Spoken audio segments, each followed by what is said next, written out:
All right. Please learn from my mistakes. There's a few things I feel like I messed up on in life, and I would love to share that so you guys can kind of learn from that and maybe not repeat what I did because, I mean, kind of worked out in the end, but still, I definitely wouldn't recommend what I did. And that first thing was dropping out of college. Now, I started college at 19 and I dropped out 2 semesters later when I was still 20. So I also want to be very clear. I don't think dropping out of college itself is entirely wrong. I do think that some people, like including myself, just aren't good in school. I was just very fortunate to be in a position where I didn't have to worry about paying for college. And I wish I took advantage of that when I had the chance. Um, so honestly, if you're thinking about dropping out, like I said, that's a decision you got to make. But I would just recommend that if you were to do that, maybe sit on it for one more semester and be like, okay, is it really that bad that I can't just ride this out and get that degree? Because that degree does help. Another mistake I made in life, a big one, moving out too early. I moved out at 20 years old to go rent a bedroom in a different city away from my family. Now, if I had to put myself in the mind space I was in back then, I think I just wanted to be more independent, I guess. And that was the best course in my eyes at the time, obviously. And honestly, I wish I never moved out at the time and I stayed living with my parents longer. I didn't even have to pay rent, and I really didn't know how good I had it realistically. If you have the chance to stay living at home with family for low rent or no rent, I'd say take it. It's a huge help in stabilizing yourself for the future. That's a big one that I think I just didn't want to live with my parents. I feel like the stigma behind it, but fuck the stigma, dude. It is the economy is ruthless out here. Another thing is this one's going to be a long section here. This kind of goes hand in hand with me moving out. Dating the wrong people, right? Like nothing wrong with dating people, having girlfriends, whatever. Do your thing. But my kind of rule now, like nowadays, for example, is I'll never date someone unless I truly believe they're a good person. So, like I said, this kind of goes hand in hand with the last thing I was talking about because I moved to that new city for a girl I was dating at the time for only 2 months, and that shit was incredibly toxic because she knew that I was the only person, or she was the only person that I had out there, right? And she took full advantage of that. Very smart on her side.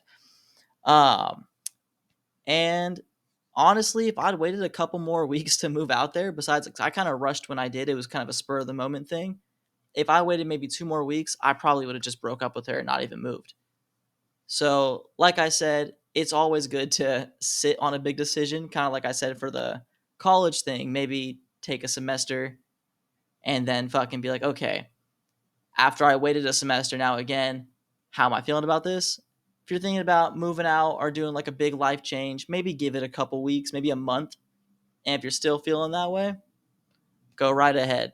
But personally, once I moved out, I was too stubborn to tell my parents that I wanted to move back in with them. Right? Like I didn't want them to think, and not that my parents would have cared. I ended up moving back in with them later on, and they were totally cool with that. But um, in my eyes, I was very insecure, so I didn't want them thinking like, oh, like he can't even move out or whatever. That's just the stigma I didn't want about myself, and that's not how anybody else felt. That was the thing I had to deal with myself at the time.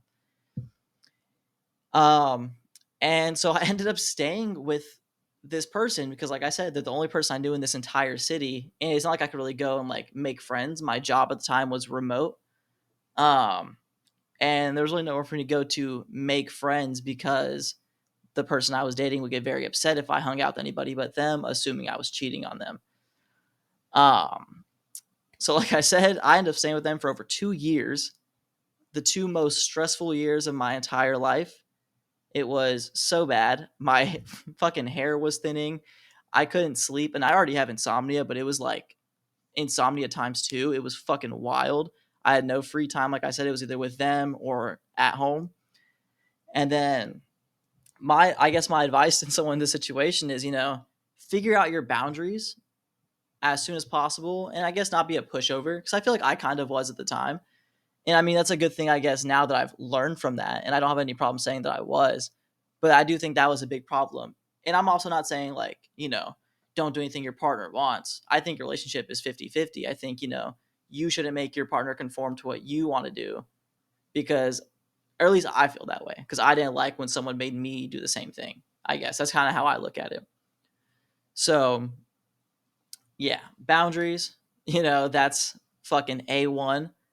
And just don't be a pushover. Obviously don't be a dickhead too. It's, fucking goes without saying, but it kind of goes hand in hand. And then the next big mistake, the last big one, this one's also a thing a lot of people deal with. Overusing credit cards. It's so fucking bad. I'm going to make a full video about these fucking plastic pieces of evil, but long story short, they are a necessary evil in the modern age, unfortunately. And the mistake I made was that I couldn't afford to move out when I did. I was just making 50 cents above minimum wage when I moved out to that new city, right? When I was working that remote job. So I would supplement my low income by using credit cards for shit I knew I couldn't afford.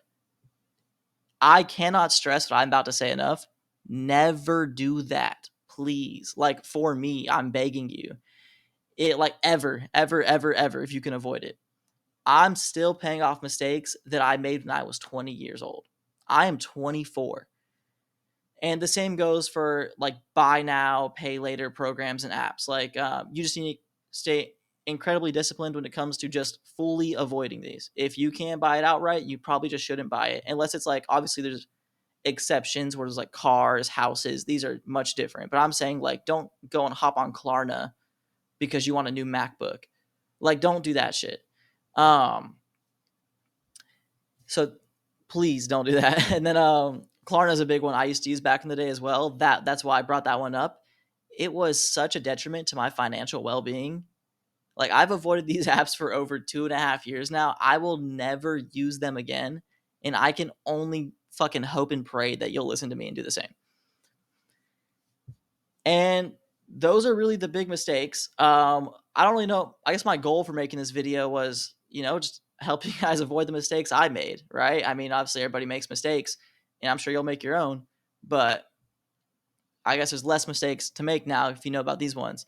And I don't really care if this video only gets like 10 views. It's not really my normal kind of thing, but as long as it helps fucking 10 people avoid the situations I put myself in, I'm cool with it. And like I said, I'm still dealing with some of the mistakes I made back then. So I want you to know from experience that it'll take a long fucking time to fix some of these mistakes. And I appreciate you all for watching. Thanks for listening to my rambling again. Deuces.